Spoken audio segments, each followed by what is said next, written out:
Welcome back to Psalmify, where every week we are looking at a psalm or a section of psalms, sharing some thoughts on these things. I want to thank Darcy McCallum again for speaking the last 2 Sundays in a row. Give him a big hand.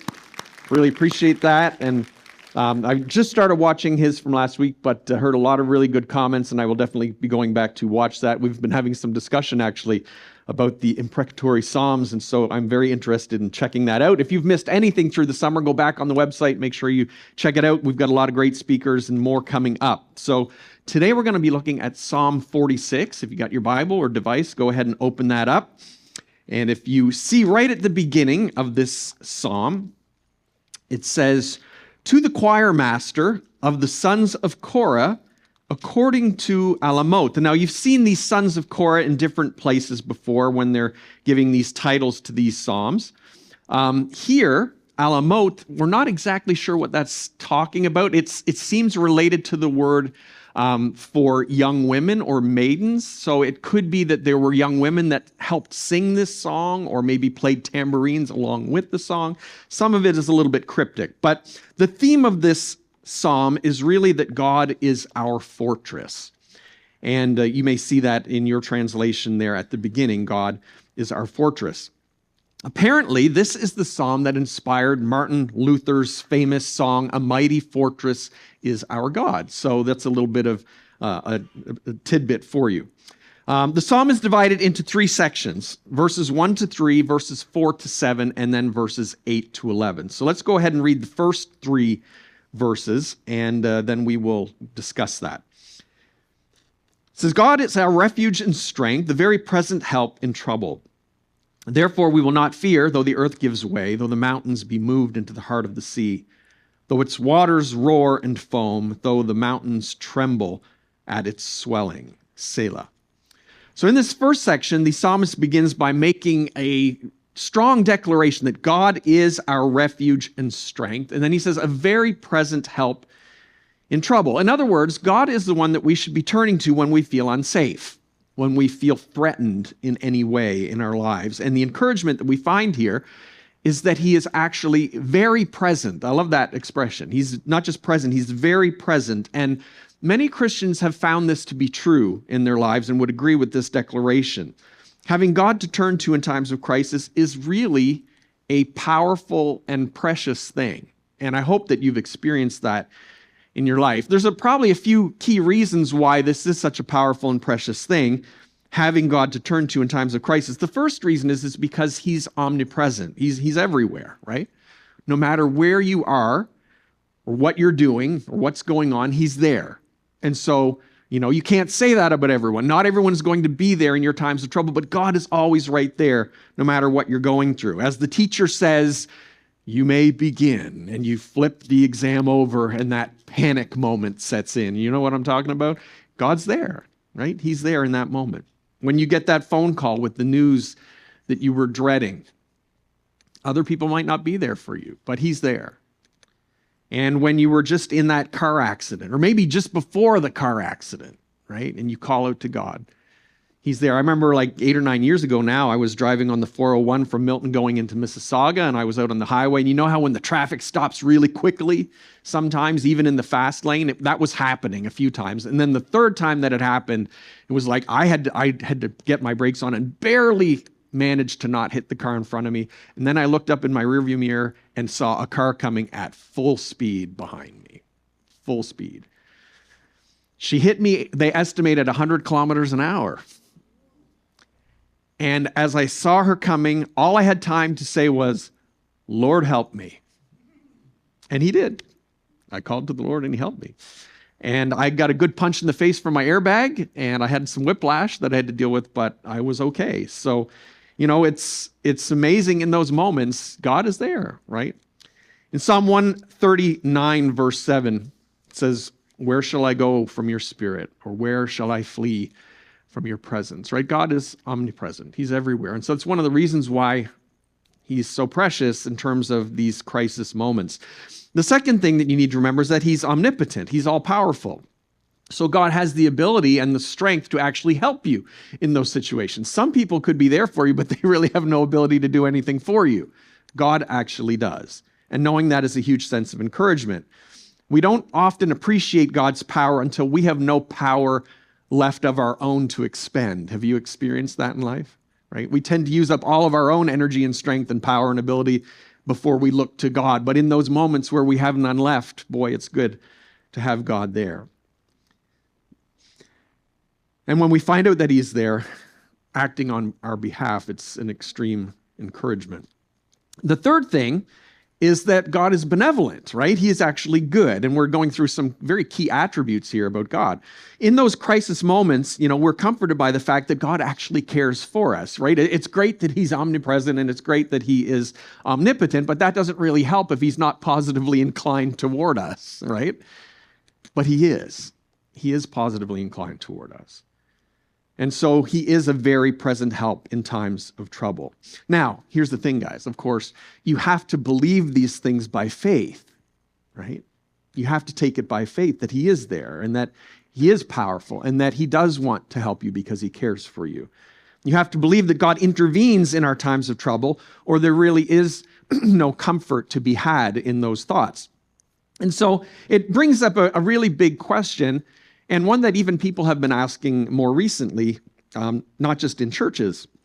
And that is the question, should we assume divine intervention? People like this that just kind of attribute everything to divine intervention, right? Anything that happens, well, God intervened in that situation. This is a great theological question. And a lot of the Psalms actually revolve around this question.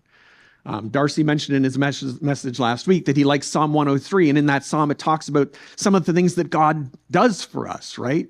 Who does this, who heals our diseases, and who does all these good things for us, right? Like there are a number of psalms that say these things, but are we sure that it's actually God? Are we assuming this divine intervention? How do we really know that it's God that has intervened? One of the great examples that we saw here recently was that with Donald Trump, who after this assassination attempt made the comment on Truth Social. He said, it was God alone who prevented the unthinkable from happening. Now, I don't know how much thought he actually gave to that, or if it's just a platitude or words that come out of your mouth, but that's the statement, right? This is the assumption of divine intervention that you see in those words. Trump obviously believes that God intervened in that moment. And when you actually analyze that last second turning of his head that made the bullet just miss him, it would be easy to believe something like that God intervened. It was so close. Many, mostly religious senators and politicians that have chimed in agreement, share this kind of same perspective. So one might ask on the flip side, well, why didn't God intervene for Corey Comparatore, right? Why didn't God intervene for him, this firefighter who lost his life? Tim Dickinson, writing for Rolling Stone magazine, did a whole article on this theological question. It's interesting when you actually see people wrestling with these theological questions in these public spaces. He says the notion of divine intervention itself raises uncomfortable questions, including why a just deity, God, would allow a local former fire department leader to perish in the same attack while shielding his wife and daughter. Or why such a God, for example, didn't spare the school children of Uvalde from a similar deadly shooter with an AR-15. And Dickinson is right? It's complicated. And we can't fully know the mind of God in all of these things. But here's something that I want to share with you guys. This is something that I've learned, and I would commend it to you. Faith is choosing to attribute to God everything that is good, right? This is what people of faith do. We've done it for generations, for thousands of years. We attribute to God everything that is good. Now, atheists will always disagree with us, and sometimes they will ridicule us for seeing these good things that happen as coming from God, and that's okay. They can do that. But the Bible actually teaches a lot about good and evil and where these things come from. In James chapter 1, verse 17, I'll remind you of what James, the brother of Jesus, said. He said, every good gift and every perfect gift is from above, coming down from the Father of lights, with whom there is no variation or shadow due to change. Right? So James was pretty clear on it, that all of these good gifts, every good gift is coming from God. Now we know that evil is in the world because of sin, right? That's the source of the bad things that we experience. But that God does still choose to bless us with good things, despite the sin that is in the world. Thank you very much. So, should we assume divine intervention when good things happen? Let's come back to this question. Well, we can't always assume it. Some good things happen just because people choose to do good things out of their own volition, right? And they choose to do that. Or sometimes good things happen just because of the course of nature or natural law, like the sun shining today, right? That's a good thing, but that's something that's kind of set in a natural pattern. And we need to thank God for those things because they still come from him directly or indirectly, right? Everything good that you see in the world ultimately had its source in God. But when we see something that's unordinarily good, right, we can definitely attribute that goodness to God in faith as well, because every good gift, every perfect gift is from above. And I would say that we need to make a habit of attributing good things to God. Sometimes we fall into the pattern that unbelievers have of being very skeptical about certain things,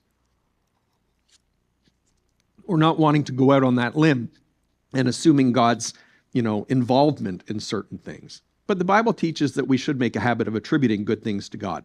Now, of course, the question that comes to mind for many people here in this scenario is, does the fact that Trump was spared mean that he is good or that God has a plan for him? Well, that may be going too far. Not necessarily, right? There were 2 assassination attempts on Adolf Hitler, and I'm not comparing these two at all, but I'm just saying you can't necessarily draw that conclusion. We should trust that God has good plans for all of us and that he intervenes at many different times in each of our lives for a purpose, right? Sometimes God does that just to get our attention. You ever had God allow something? You can't know it for sure, but sometimes you walk away from something, you say, God was trying to get my attention there, right? And it's up to us, of course, to do something with it. We have to respond well. Sometimes we do, sometimes we don't. And that's the same in this scenario. So it's an interesting kind of discussion. As Christians, guys, I do want to remind you, we are supernaturalists, right? We're not just open to the idea of God intervening, but we're people of faith who actually look and pray for God to intervene. And so we should be quick to attribute good things to him. In Trump's situation, I'm going to thank God that he spared him, and I'm going to trust that somehow God spared his life for a good purpose.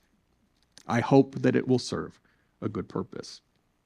All of this is to say, guys, that God is a very present help in times of trouble, and we should look to him, right? Let's not be skeptical about God's presence in our lives and his involvement in our lives and his desire to do good things for us.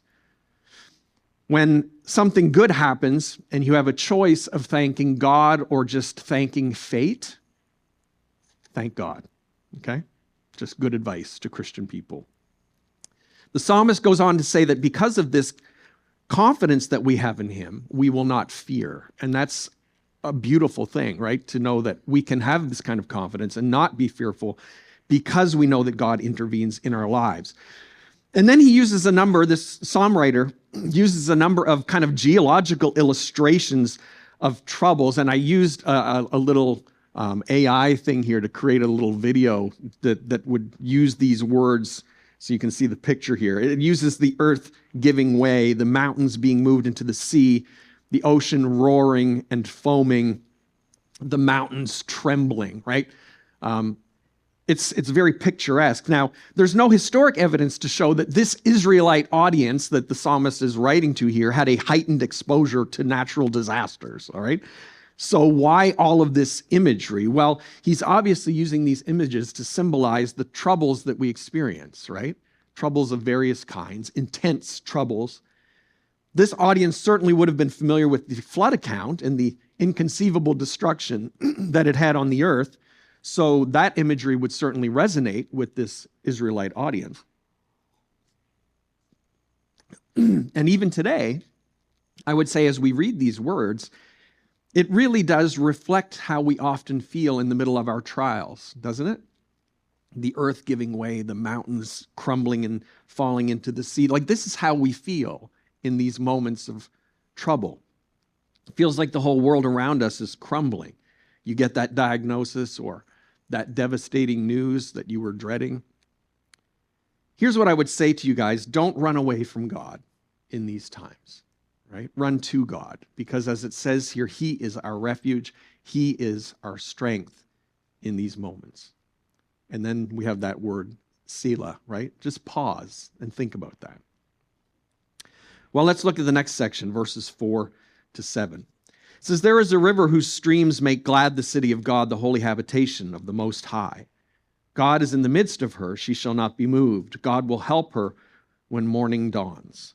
The nations rage, the kingdoms totter. He utters his voice, the earth melts. The Lord of hosts is with us. The God of Jacob is our fortress. Selah.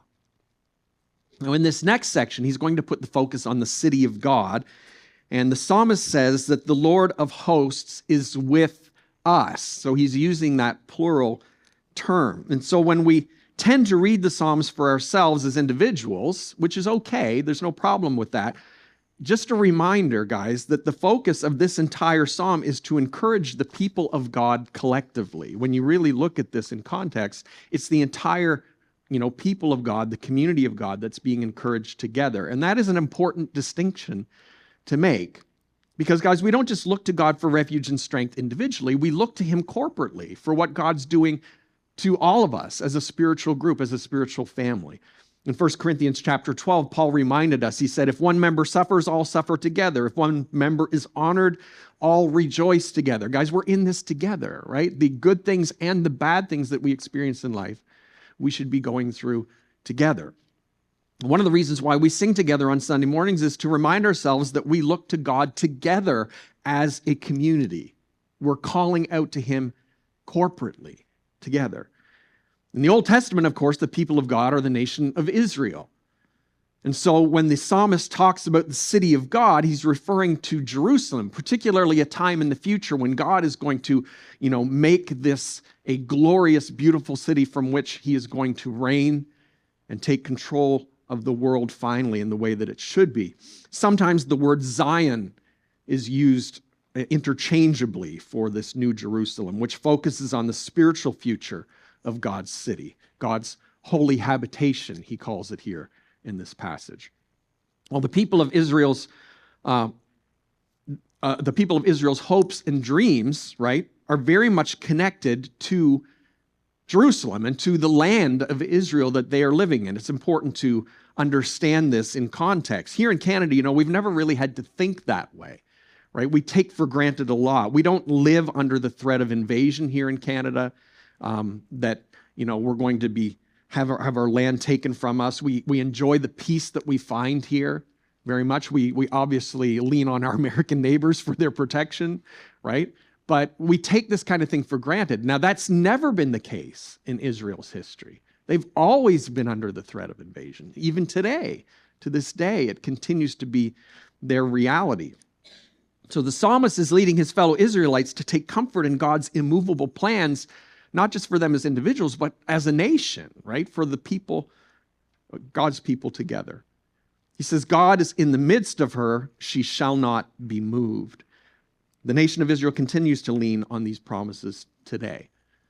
But we, the people of God, right, in this time, draw on this passage to be reminded of the same things. That God's plans are unshakable and that no matter how bleak things may look for us, God is going to prevail. Right? We really have to have this perspective. God is going to prevail. In verse 5, it says, God will help Israel when morning dawns. And the use of that language, when morning dawns, assumes that there will be nights that precede these mornings, right? There will be times of trouble that we have to go through before we see the light of God's help coming at the end of that and dispelling that darkness and the trouble that we go through. Just like Israel has gone through many dark times, we, the children of God, are going to go through dark times. Be ready for it, right? We're going to go through it, not just as individuals, but as the people of God. We are going to go through dark times. I think we're seeing a lot of that already. But we have the promise that morning is coming. And so, fellow believer, listen, whatever struggle you are going through today, it's not going to last. And whatever struggles we are going through corporately as the people of God, it's not going to last. And that's a great promise that we have. Like we sang, Christ is my firm foundation, the rock on which I stand. When everything around me is shaken, I've never been more glad that I put my faith in Jesus because he's never let me down. He's faithful through generations, so why would he fail now? He won't, right? We just sang it. He says here, the psalmist says, God is in the midst of us and we shall not be moved. It's very encouraging. Now, I don't want to skip over a very interesting aspect of this section, so I'm asking you to indulge me here a little bit because this is kind of, again, the nerdy side of me that comes out as I'm studying some of this stuff. In verse 4, he starts with the words, there is a river whose streams make glad the city of God. You're like, a river? What is this river? Right? It's a very intriguing and rarely discussed topic in Old Testament prophecy, but it's one that I've looked at a number of times before, and I find it very intriguing. There are actually numerous passages, both in the Old and New Testaments, that make reference to a river that flows out of Zion, this city of God. The Old Testament, records that certain cities had rivers, right? Thebes, Damascus, Nineveh, Babylon, these great cities, they all had rivers, right? It's a key thing, right? You build cities, big cities, usually on bodies of water, and these all had great rivers next to them. But here's the thing, Jerusalem had no river, right? Still doesn't. So the common assumption is that this is a metaphor for the outpouring of goodness and refreshment that will eventually come from Jerusalem, from Zion, when Jesus returns to reign someday. And in Ezekiel chapter 47, Ezekiel has an amazing vision of this river which flows out from the temple. And I want you to take a look at it. So keep a finger here in Psalm 46 and then flip over to Ezekiel, okay? Ezekiel chapter 47, verses 1 to 12. Just listen. Ezekiel says this, then he brought me back to the door of the temple, and behold, water was issuing from below the threshold of the temple toward the east, for the temple faced east. The water was flowing down from below the south and the threshold of the temple, south of the altar. Then he brought me out by the way of the north gate and led me around on the outside of the outer gate that faces toward the east. And behold, the water was trickling out on the south side. Going on eastward with the measuring line in his hand, the man measured 1,000 cubits and then led me through the water, and it was ankle deep. Again, he measured 1,000 and led me through the water, and it was knee deep. And he measured 1,000 and led me through the water, and it was waist deep. And he measured 1,000, and it was a river that I could not pass through, for the water had risen. It was deep enough to swim in, a river that could not be passed through. And he said to me, Son of man, what have you seen this? And he led me back to the bank of the river. And as I went back, I saw on the bank of the river very many trees on the one side of the river and the other. And he said to me, this water flows toward the eastern region and goes down into the Arabah and enters the sea. When the water flows into the sea, the water will become fresh. And wherever the river goes, every living creature that swarms will live, and there will be very many fish. For this water goes there, that the waters of the sea may become fresh, so everything will live where the river goes. Fishermen will stand beside the sea, from En-Gedi to En-Galim, and there will be a place for the spreading of nets. Its fish will be very many kinds, like the fish of the great sea. But its swamps and marshes will not become fresh. They are to be left for salt. And on the banks, on both sides of the river, there will grow all kinds of trees for food. Their leaves will not wither, nor will their fruit fail, but they will bear fresh fruit every month, because the water for them flows from the sanctuary. Their fruit will be for food, and their leaves for healing. It's very fascinating, isn't it? Very interesting vision here. Now, obviously, this is a vision, and the idea is that God is giving a vision of an outpouring of his goodness and refreshment that's going to flow from Jerusalem out to the world around it. And so that's pretty clear and undeniable. But then this vision here gets really specific. It talks about the places where it's going to flow, specifically, geographically, until it reaches the sea. In verse 9, it says that swarms of living creatures will live wherever the river flows, including lots of fish, and that this amazing water will actually turn the salt water of the sea into fresh water. This is a pretty specific sort of, vision that we're seeing here. And this is all going to happen someday in the future, what theologians often call the eternal state, when God finally resolves everything and we can live in peace in the light of God's goodness. Now, I'm positive about the metaphorical meaning of this vision, that it represents God's goodness that's going to flow out from Jerusalem. But the more I consider it, I also get excited about the physical possibility of this as well. that maybe this could actually happen physically too. In fact, if you know your Bible well, you'll know that John, the Apostle John, draws directly from this passage when he writes the end of the book of Revelation, Revelation chapter 21 and 22, and that he's describing the New Jerusalem there, Zion, right? And he's using the exact language that we see Ezekiel using here. We see even the river being mentioned. So take a look in Revelation 22, the first 5 verses. Then the angel showed me the river of the water of life, bright as crystal, flowing from the throne of God and of the Lamb through the middle of the street of the city. Also on either side of the river, the tree of life with its 12 kinds of fruit, yielding its fruit each month. The leaves of the tree were for the healing of the nations. No longer will there be anything accursed, but the throne of God and of the Lamb will be in it, and his servants will worship him. They will see his face, and his name will be on their foreheads, and night will be no more. They will need no light of lamp or of the sun, for the Lord God will be their light, and they will reign forever and ever. And so the imagery that John shares in Revelation is very Eden-esque, and I got AI to help me a little bit again with a little image here because I was just playing around and having some fun with it. And now you can see with this river in context, I'm not so sure that this won't be a physical reality someday, not just a spiritual or metaphorical one. In fact, this study of the river gave me some clarity on something that I've been searching for some time. When it came to John's description of the New Jerusalem or Zion in the eternal state, I was always confused as to why it said that there would be no more sea. Did anyone ever see this before and go, why is that?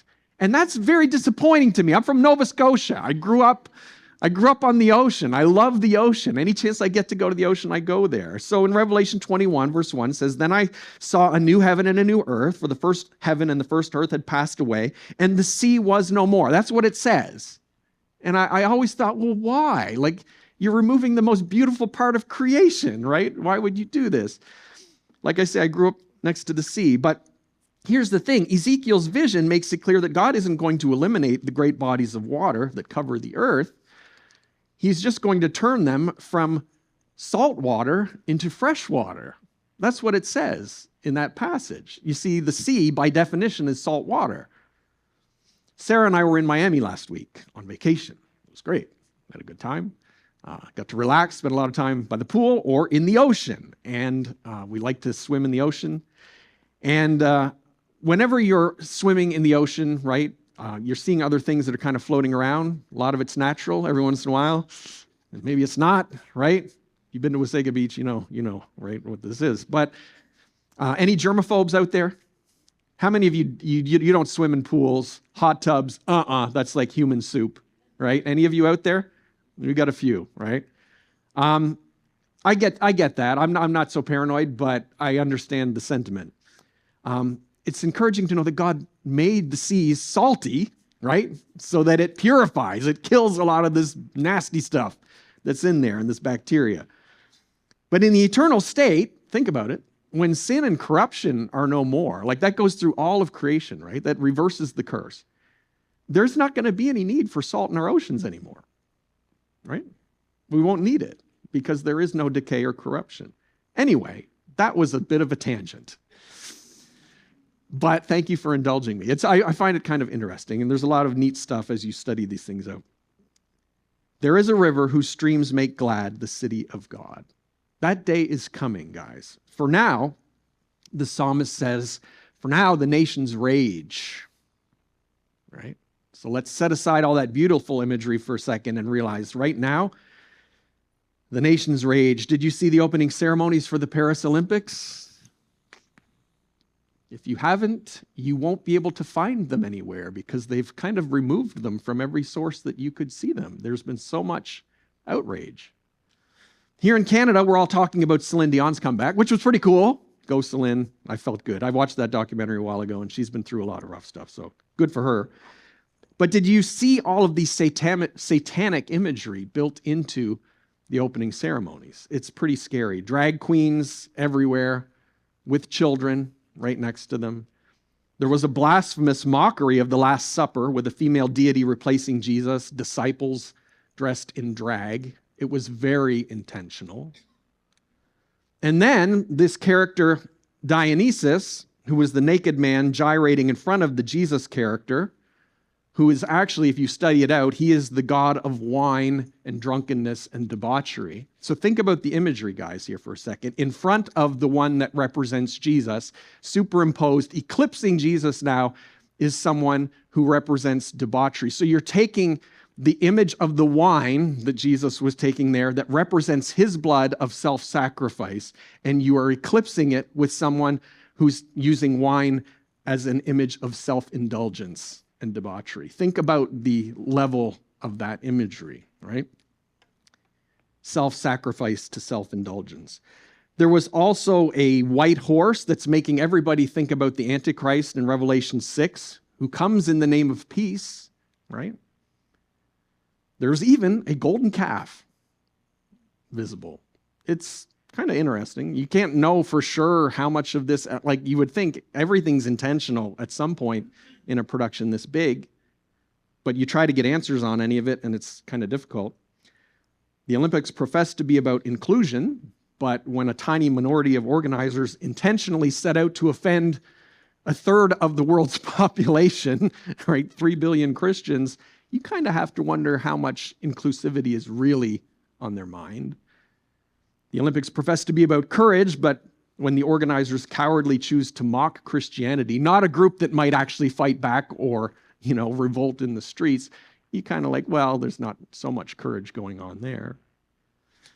And I'd have to say the evil one is getting increasingly emboldened, right, to build his imagery into these events, inciting people against God, against what God stands for.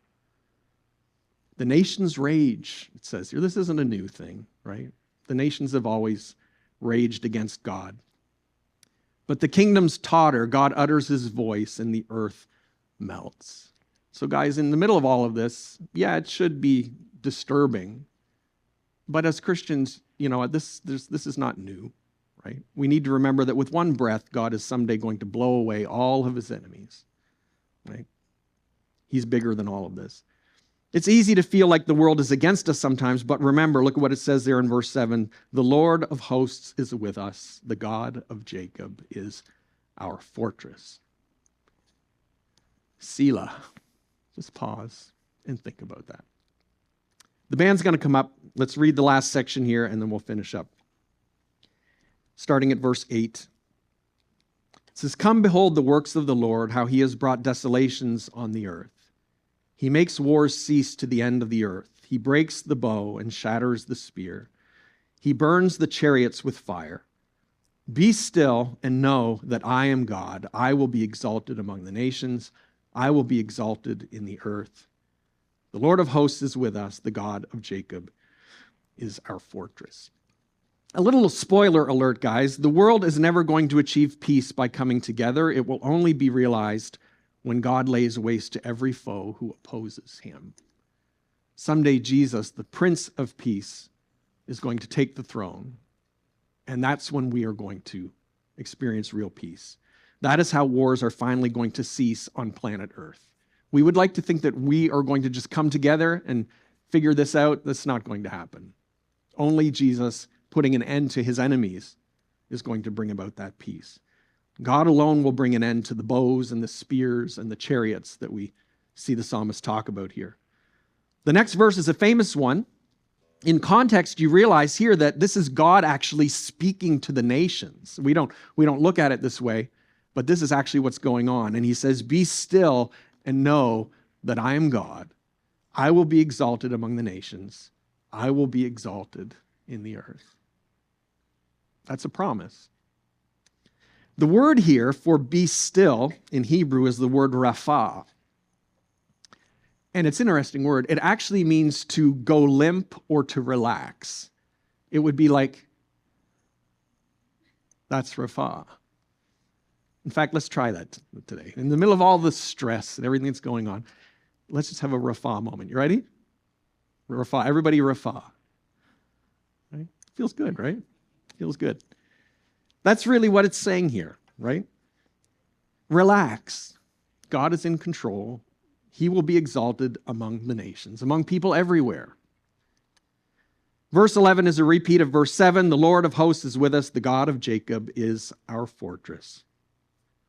A mighty fortress is our God. Selah. Right?